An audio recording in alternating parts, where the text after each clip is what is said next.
കേരളത്തിലെ 20 ലോക്സഭാ മണ്ഡലങ്ങളിലെ നാമനിർദ്ദേശ പത്രികകൾ സമർപ്പിക്കേണ്ട തീയതി കഴിഞ്ഞു. കൊടുക്കേണ്ടവർക്ക് കൊടുത്തു. രാഷ്ട്രീയ പാർട്ടികൾ അല്ലാത്തവരും തള്ളേണ്ടത് തള്ളി, യോഗ്യമല്ലാത്തവ തള്ളി. ഇപ്പം അംഗീകരിച്ചവയിൽ അത് പിൻവലിക്കാനുള്ള അവസാന തീയതി ഈ വരുന്ന തിങ്കളാഴ്ചയാണ്. നാളെ ഞായർ കഴിഞ്ഞാൽ അതിന് പിൻവലിക്കുന്ന ആരൊക്കെ പിൻവലിക്കും എന്ന് കഴിയുമ്പോൾ കൃത്യമായ പിക്ചർ വന്നു കഴിയും. ലോക്സഭാ ഇലക്ഷൻ്റെ കൗണ്ട് ഡൗൺ അവിടുന്ന് ആരംഭിക്കുകയാണ്. അപ്പോൾ ഇവിടെ ഈ ഏറ്റവും ശ്രദ്ധിച്ച ഒരു കാര്യം എന്ന് പറയുന്നത്, തിരുവനന്തപുരത്ത് ഒരു മുൻ ബിഷപ്പിൻ്റെ ഭാര്യ നോമിനേഷൻ കൊടുത്തു. അത് തള്ളിപ്പോയി. ഈ മുൻ ബിഷപ്പ് ED അന്വേഷണം നേരിടുന്ന ആളാണ് കഴിഞ്ഞ ഒരു 3 വർഷമായിട്ട്. ആരാണ് ഈ മുൻ ബിഷപ്പ്? CSI സഭയുടെ മോഡറേറ്ററായിരുന്ന റസാൽ.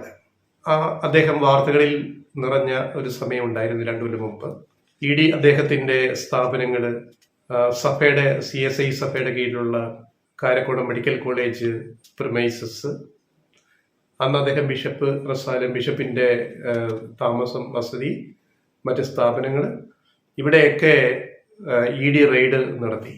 എന്നിട്ട് ഇദ്ദേഹത്തെ മണിക്കൂറുകൾ ചോദ്യം ചെയ്തു. പ്രധാന ആരോപണം അഴിമതി വന്നിരിക്കുന്നത് കാരക്കോടം മെഡിക്കൽ കോളേജിലെ സഭയുടെ കീഴിലുള്ള സഭയുടെ ബിഷപ്പ് അദ്ദേഹമാണല്ലോ. അപ്പം അദ്ദേഹത്തിൻ്റെ കൂട്ടാളികളും കൂടി ഈ അഡ്മിഷന് കോഴ വാങ്ങി. ഈ കോഴ പണത്തിനകത്ത് ഈ മണി ലോണ്ടറിങ് ആക്ട് കൊണ്ടുവരുന്നു, കള്ളപ്പണം വെളുപ്പിക്കൽ അതിനകത്ത് നടന്നു. 50 ലക്ഷത്തിന് മുകളിലാണ് MBBSന് മാനേജ്മെന്റ് കോട്ടയിലെ തുക, കോഴ. മിനിമം 50 ലക്ഷം. MDക്ക് അങ്ങ് അപ്പുറത്ത് പോകും. അപ്പോൾ ഇത് വലിയ കോടികളുടെ ബിസിനസ്സാണെന്നറിയാമല്ലോ. അങ്ങനെ ബിഷപ്പ് റസാലത്തിനെയും മറ്റുള്ളവർക്കെതിരെ ED അന്വേഷണം നടന്നു. കേസെടുത്തു, FIR എടുത്തു, കേസെടുത്തു. അദ്ദേഹം അക്കാലത്ത് 2022 ജൂലൈയിൽ അദ്ദേഹം UK, ഇംഗ്ലണ്ടിൽ, ലണ്ടനിൽ ഒരു പള്ളിയുടെ ചടങ്ങിൽ, ഇതേപോലുള്ള സഭയുടെ ഒരു ചടങ്ങിൽ പങ്കെടുക്കാൻ അദ്ദേഹം തിരുവനന്തപുരം എയർപോർട്ടിൽ വന്നപ്പോൾ അവിടെ ED അവിടെ വെച്ച് അദ്ദേഹത്തെ തടഞ്ഞു. കള്ളപ്പണം വെളുപ്പിക്കൽ കേസാണ്. PMLA act, prevention of money laundering, PMLA, അതാണ് PML ആക്ട് എന്ന് പറയുന്നത്. അത് തന്നെയാണ് ഇപ്പം ഡൽഹി മദ്യനയ കേസിൽ ഇവർക്കെതിരെ, കേജ്രിവാൾ ഉൾപ്പെടെയുള്ളവർക്കെതിരെ ചുമത്തിരിക്കുന്ന കേസും ഈ PML ആക്ട് പ്രകാരം ഉള്ളതാണ്, പ്രിവെൻഷൻ ഓഫ് മണി ലോണ്ടറിങ്. ഇത് തന്നെയാണ് റസാലത്തിനെതിരെയും, ധർമ്മരാജ് റസാല, അദ്ദേഹത്തിന്റെ പൂർണ്ണ പേര് അങ്ങനെയാണ്, ധർമ്മരാജ് റസാലത്തിനെതിരെയും CSI സഭയുടെ മോഡറേറ്ററും ബിഷപ്പുമായിരുന്ന റസാലത്തിനെതിരെയും എടുത്ത കേസ്. അപ്പൊ ഇത് ഒരു വലിയ ചർച്ചയായി വന്നതാണ്. ഒരു സഭയുടെ, ഒരു ക്രിസ്ത്യൻ സഭയുടെ ഒരു മേധാവി ഈ കള്ളപ്പണ കേസിൽ പെടുക. അപ്പൊ ഇത് പിന്നെ ഇപ്പോഴൊന്നും അല്ലല്ലോ ഈ കാര്യങ്ങളൊക്കെ വരുന്നത്. പല ബിഷപ്പുമാരും, പലരും രാഷ്ട്രീയക്കാരും മാത്രമല്ല, പല സഭാ നേതാക്കളുമൊക്കെ ED കേസിൽ പെട്ടിട്ടുണ്ട് എന്നുള്ളതാണ് ഇതിൽ നമ്മൾ മനസ്സിലാക്കേണ്ടത്. പിന്നെ ആ കേസ് പിന്നെ വിചാരണയൊക്കെ കുറേയൊക്കെ നടന്ന് പിന്നെ അതെങ്ങനെ എങ്ങനെ മരവിപ്പിച്ച അവസ്ഥയിലാണ് ഇപ്പോൾ. അതെന്തുകൊണ്ടാണ്? ഒരു ബിഷപ്പിനെതിരെ കോടികളുടെ അഴിമതി ആരോപിക്കപ്പെട്ട് PML ആക്ട് പ്രകാരം കേസെടുത്തിട്ട് പിന്നെ ആ കേസ് എന്താ മരവിച്ചു പോയത്? അങ്ങനെ മരവിക്കാൻ ചില കാരണങ്ങളുണ്ട്. അതാണ് ഇപ്പോഴത്തെ നോമിനേഷനായിട്ട് ഞങ്ങൾ കണക്ട് ചെയ്യുന്നത്. തിരുവനന്തപുരം ലോക്സഭാ മണ്ഡലത്തിൽ ഇന്നലെ ഈ നോമിനേഷൻ കൊടുക്കേണ്ട ലാസ്റ്റ് ഡേറ്റിൽ ഒരു നോമിനേഷൻ, ആ നോമിനേഷൻ തള്ളിപ്പോയി. ആ നോമിനേഷൻ ആരുടെയാണെന്നറിയാമോ?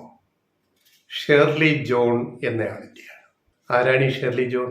ഷേർലി ജോൺ റസാലത്തിൻ്റെ പത്നിയാണ്, ഭാര്യയാണ്.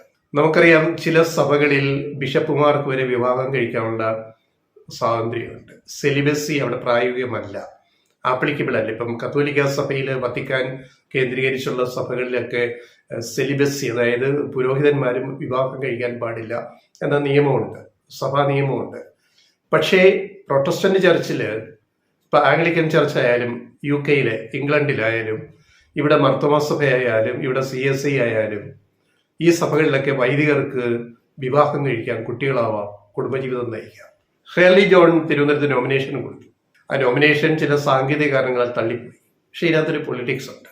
എന്തിനാണ് ഒരു മുൻ ബിഷപ്പിന്റെ ഭാര്യ തിരുവനന്തപുരത്ത്, അത് CSI സഭയുടെ തിരുവനന്തപുരം ലോക്സഭാ മണ്ഡലത്തിൽ വളരെ നിർണായക സ്വാധീനമുള്ള സഭകളിൽ ഒന്നായ ക്രിസ്ത്യൻ സഭകളിൽ ലാറ്റിൻ പോലെ തന്നെ ലത്തീൻ സഭ പോലെ തന്നെ അംഗസംഖ്യ വളരെയധികമുള്ള CAC സഭയുടെ മുൻ ബിഷപ്പിന്റെ ഭാര്യ എന്തിനാണ് നോമിനേഷൻ കൊടുത്തത്?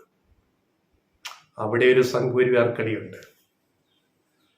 സഭാ വോട്ടുകൾ ഭിന്നിപ്പിക്കുക, അത് തരൂരിനോ LDFനോ കിട്ടാൻ പാടില്ല.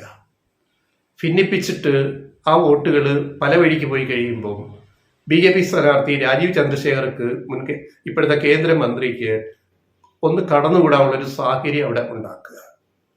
ഇത് പ്രത്യുപകാരമാണ്. ED കേസ് മരവിപ്പിച്ചതിൻ്റെ, അതായത് ഒരു മുൻ ബിഷപ്പിനെതിരെ, ബിഷപ്പായിരുന്നപ്പോഴാണ് ED കേസ് വരുന്നത്, പിന്നാണ് മുൻ ബിഷപ്പായിട്ട് പുതിയ ബിഷപ്പ് പിന്നീട് വരുന്നത്. ഒരു ബിഷപ്പിനെതിരെ വന്ന ED കേസ് തൽക്കാലം കഴിഞ്ഞ കുറച്ച് നാളായിട്ട് മരവിപ്പിച്ചതിൻ്റെ പ്രത്യുപകാരമായിട്ട് മുൻ ബിഷപ്പിന്റെ ഭാര്യ പാർലമെന്റിലേക്ക് മത്സരിക്കുക, ലോക്സഭയിലേക്ക് 8 വാർഡ്. കുറച്ച് വോട്ട് അങ്ങനെ പോയി കഴിഞ്ഞാൽ എന്തായാലും മുൻ ബിഷപ്പിന്റെ ഭാര്യയല്ലേ, അപ്പം കുറച്ച് ക്രിസ്ത്യാനികൾ CSI സഭയിലെ കുറച്ച് പേരൊക്കെ വോട്ട് ചെയ്ത് കൂടായില്ലല്ലോ. അങ്ങനെ കുറച്ചങ്ങ് വോട്ട് പോയി കഴിഞ്ഞാൽ ആ വോട്ടിൽ കുറവ് വരുന്നത് പ്രധാനമായിട്ടും കോൺഗ്രസിന്റെ സ്ഥാനാർത്ഥി തരൂരിനും LDF സ്ഥാനാർത്ഥി പന്ന്യന്റെ വീതനുമായിരിക്കും. നമുക്ക് വലിയ നഷ്ടം വരത്തില്ല. അപ്പം അങ്ങനെ ഒരു അഡ്ജസ്റ്റ്മെന്റ് കളിക്കാൻ നോക്കിയിട്ട് അത് പാളിപ്പോയി, നാമനിർദ്ദേശ പത്രിക തള്ളിപ്പോയി. അപ്പൊ ED എന്ന് പറയുന്ന ഈ സാധനം എന്താണെന്ന് ഒരിക്കൽ കൂടി തെളിയുകയാണ്. രാഷ്ട്രീയ ചട്ടുകമായിട്ട് കേന്ദ്ര സർക്കാർ ഉപയോഗിക്കുന്ന ഒരു സാധനമാണ് ഈ ED എന്ന് ഈ ഒടുവിലത്തെ സംഭവം തെളിയിക്കുകയാണ്. BJPയിൽ ചേർന്നാൽ ED അന്വേഷണം മരവിക്കും, പിന്നെ കേസില്ല. ഇനി BJPക്ക് അനുകൂലമായിട്ട് നമ്മളൊരു സഹായം ചെയ്തു കൊടുത്താൽ ED കേസ് മരവിപ്പിക്കും. ഇതെല്ലാം നമ്മൾ നേരിടാൻ പോയാൽ, നമ്മൾ ഫൈറ്റ് ചെയ്യാൻ തീരുമാനിച്ചാൽ ED ഇറങ്ങിയിട്ട് അങ്ങ് ആറാടിയിട്ട് കേജ്രിവാളിനെ പോലുള്ളവരെയൊക്കെ കള്ളക്കേസിലാക്കിയിട്ട് കൊണ്ട് ജയിലിലിടും. ഇതാണ് ED. ആ ED തിരുവനന്തപുരത്ത് ഇപ്പൊ കളിച്ച കളിയാണ്. EDയുടെ പിന്നിൽ നിൽക്കുന്നവരാര്? BJP കളിച്ച കളിയാണ്. രാജീവ് ചന്ദ്രശേഖർക്ക് തിരുവനന്തപുരത്ത് ജയിക്കണം, ഇതാണ് വിഷയം. തൃശ്ശൂര് സുരേഷ് ഗോപി ജയിക്കുമെന്ന് ഇപ്പൊ വലിയ പ്രതീക്ഷയൊന്നും RSSനോ BJPക്കോ ഇല്ല. പിന്നെ എവിടെങ്കിലും ഒരു സീറ്റ് തപ്പണമല്ലോ. എവിടെ? തിരുവനന്തപുരത്താണെങ്കിൽ തിരുവനന്തപുരം. കോടീശ്വരൻ സ്ഥാനാർത്ഥിയാണ്, വലിയ ബിസിനസ്മാൻ, BJPയുടെ MP, കേന്ദ്രമന്ത്രി, ഇപ്പൊ ലോക്സഭയിലേക്ക് മത്സരിക്കുന്നു തിരുവനന്തപുരത്ത് നിന്ന്. അദ്ദേഹം തിരുവനന്തപുരത്തെ എന്തോ ഒരു മഹനീയ സംഭവമാക്കി മാറ്റുമെന്നാണ് പറയുന്നത്. ഓൾറെഡി തിരുവനന്തപുരം എന്താണെന്ന് ഇപ്പൊ എല്ലാവർക്കും അറിയാം. ഓൾറെഡി തിരുവനന്തപുരം ഒരു IT ഹബ്ബാണെന്നും അവിടെ അടിസ്ഥാന വികസനങ്ങളെല്ലാം നടക്കുന്നുണ്ടെന്നും വിഴിഞ്ഞം പദ്ധതി വന്നതോടുകൂടി ഒരു വലിയ ലീപ്പ്, ഒരു കുതിച്ച് ചാട്ടം വികസന രംഗത്ത് ഉണ്ടായിട്ടുണ്ടെന്നും ഒക്കെ സാധാരണ ജനങ്ങൾക്കൊക്കെ അറിയാം. അല്ലാതെ രാജീവ് ചന്ദ്രശേഖർ തിരുവനന്തപുരത്ത് വന്നിട്ട് അവതരിച്ചിട്ട് വേറെ കാര്യമൊന്നും ഇതിൻ്റെ അകത്തൊന്നും ചെയ്യാനില്ല. ഇനി ഒരു കാര്യം ഞങ്ങൾ പറയാം, ഇത്രയും പറഞ്ഞപ്പോൾ ഒരു കാര്യം സൂചിപ്പിക്കാം. രാജീവ് ചന്ദ്രശേഖർ എന്താണ് ചെയ്യാൻ പോകുന്നത്? ഇനി ജയിച്ചില്ലെങ്കിലും, ഇനി ജയിച്ചാലും, ഈ വിഴിഞ്ഞം തുറമുഖത്തിന് തൊട്ടടുത്ത് ഒരു നിരാമയ എന്ന് പറയുന്ന ഒരു വലിയ റിസോർട്ടുണ്ട്. അവിടെ ആരെങ്കിലും പോയിട്ടുണ്ടോ? ആ റിസോർട്ടിന്റെ ബീച്ചിൽ പോയിരുന്നാൽ അവിടെ നല്ല കാറ്റുകൊള്ളാനുള്ള സൗകര്യമൊക്കെ രാജീവ് ചന്ദ്രശേഖർ ചെയ്തു വെച്ചിട്ടുണ്ട്. പുള്ളിയുടെയാണ് ആ സ്ഥാപനം, നിരാമയ റിസോർട്ട്. ഏക്കർ കണക്കിന് പരന്ന് കിടക്കുകയാണ്. വിഴിഞ്ഞത്തിന്റെ തൊട്ടിപ്പുറത്ത്, വിഴിഞ്ഞം തുറമുഖം മുഴുവൻ ഇപ്പുറത്തെ ഈ കുന്നിന്റെ അവിടെ ഇരുന്ന് കഴിഞ്ഞാൽ കാണാൻ പറ്റും, കടലിനോട് ചേർത്തുള്ള. അവിടെ ഒരു കോട്ടേജിൽ ഒരു ദിവസം താമസിക്കണമെങ്കിൽ ഒരു 10-25,000 റുപ്യ റെന്റ് മാത്രമാവും. അത്ര 5 ക്ലാസ് പ്ലസ് ഫെസിലിറ്റിയുള്ള റിസോർട്ടാണ്. ഇതാരുടേതാണ്? രാജീവ് ചന്ദ്രശേഖറിൻ്റെതാണ്. വിഴിഞ്ഞം തുറമുഖം അവിടെ വന്നു കഴിഞ്ഞാൽ തൻ്റെ ഈ സ്ഥാപനത്തിന് നിരാമയ റിസോർട്ടിന് പ്രശ്നമാണെന്ന് തോന്നിയിട്ട് ഈ പദ്ധതിയെ എതിർത്തയാളാണ് ആര്? രാജീവ് ചന്ദ്രശേഖർ. സ്വന്തം ബിസിനസ് താല്പര്യം വെച്ചിട്ട്. ഞങ്ങളീ പറയുന്നത് തെറ്റാണെങ്കിൽ നിഷേധിക്കുക, അല്ലെ ഞങ്ങൾ പറയുന്നത് ശരിയാണെങ്കിൽ അതിനോട് പ്രതികരിക്കുക. അത് വിഴിഞ്ഞത്തിനെ ഫേസ് ചെയ്യുന്നു. തൊട്ടിപ്പുറത്ത് വിഴിഞ്ഞത്ത് അവിടെ പുലിമുട്ട് വന്നു കഴിഞ്ഞാൽ തൻ്റെ കച്ചവടം മുടങ്ങും എന്ന് പറഞ്ഞിട്ട് അതിനെ എതിർത്ത ആളാണ്. പിൻവഴിയിൽ, പരസ്യമായിട്ടൊന്നും പറയില്ല, ബിസിനസ്സുകാരങ്ങനെയാണ്, അറിയാമല്ലോ, പിൻവാതിൽ കൂടെ വിഴിഞ്ഞം തുറമുഖ പദ്ധതിക്ക് അള്ളു വെച്ച ആളാണ് രാജീവ് ചന്ദ്രശേഖർ. കാരണം അദ്ദേഹത്തിന് കോടികളുടെ ബിസിനസ്സുകൾ അതിന് ചുറ്റുവട്ടത്തുണ്ട്. വിഴിഞ്ഞത്തിന് തൊട്ടിപ്പുറത്ത് നിരാമയ റിസോർട്ട് ഉൾപ്പെടെ. ഞങ്ങളൊരു കാര്യം മാത്രം സൂചിപ്പിച്ചതേ ഉള്ളൂ. അപ്പോ ഇപ്പൊ അദ്ദേഹത്തെ ഒന്ന് ജയിപ്പിക്കാൻ മുൻ ബിഷപ്പ് റസാലം അദ്ദേഹത്തിന്റെ ഭാര്യയെ രംഗത്തിറക്കിയിരിക്കുകയാണ് ED കേസിന് തലയൂരാൻ. ഓരോ വഴികൾ പോകുന്ന പോക്ക് നോക്കണേ. പിന്നാമ്പുറം ഓരോ കളികളുടെ പിന്നാമ്പുറം നമ്മൾ തിരിച്ചറിയണം. അപ്പൊ തിരുവനന്തപുരത്ത് ആര് ജയിക്കണം എന്ന് തീരുമാനിക്കാൻ ജനങ്ങൾക്ക് കിട്ടുന്ന ഒരു അവസരമാണിത്. ആരെ പിന്തുണയ്ക്കുന്നു, ആർക്ക് വേണ്ടി നിൽക്കുന്നു, ആരാണ് ജനങ്ങൾക്ക് വേണ്ടി നിൽക്കുന്നത്, ആരെയാണ് ജയിപ്പിക്കേണ്ടത് എന്ന് ജനങ്ങൾ, തിരുവനന്തപുരത്തെ വോട്ടർമാർ തീരുമാനിക്കേണ്ടുന്ന നിർണായക ഘട്ടമാണിത്. ഒരു BJP സ്ഥാനാർത്ഥി പല താല്പര്യങ്ങളുള്ള ഒരാള് തിരുവനന്തപുരത്ത് വന്ന് നിന്നിട്ട് അദ്ദേഹം ജയിച്ചു പോണോ വേണ്ടയോ എന്ന് അവിടുത്തെ പ്രബുദ്ധരായ വോട്ടർമാർ തീരുമാനിക്കണം. അതാണ് വിഷയം. ഞങ്ങൾ അതിന് ചില തുമ്പ് മാത്രം പറഞ്ഞു എന്നേ ഉള്ളൂ. എന്തിന് ബിഷപ്പിന്റെ ഭാര്യ നോമിനേഷൻ കൊടുത്തു? അതൊരു ചോദ്യമല്ലേ, വോട്ടർമാരുടെ ന്യായമായ ചോദ്യമല്ലേ? എന്തിന് മുൻ CSI സഭയുടെ മുൻ ബിഷപ്പ് ED അന്വേഷണം നേരിടുന്ന ബിഷപ്പിന്റെ ഭാര്യ എന്തിനാണ് തിരുവനന്തപുരത്ത് മത്സരിക്കാൻ നോമിനേഷൻ കൊടുത്തത്? അതിന് ഉത്തരം വേണം. അത് വോട്ടർമാർ ചോദിക്കണം.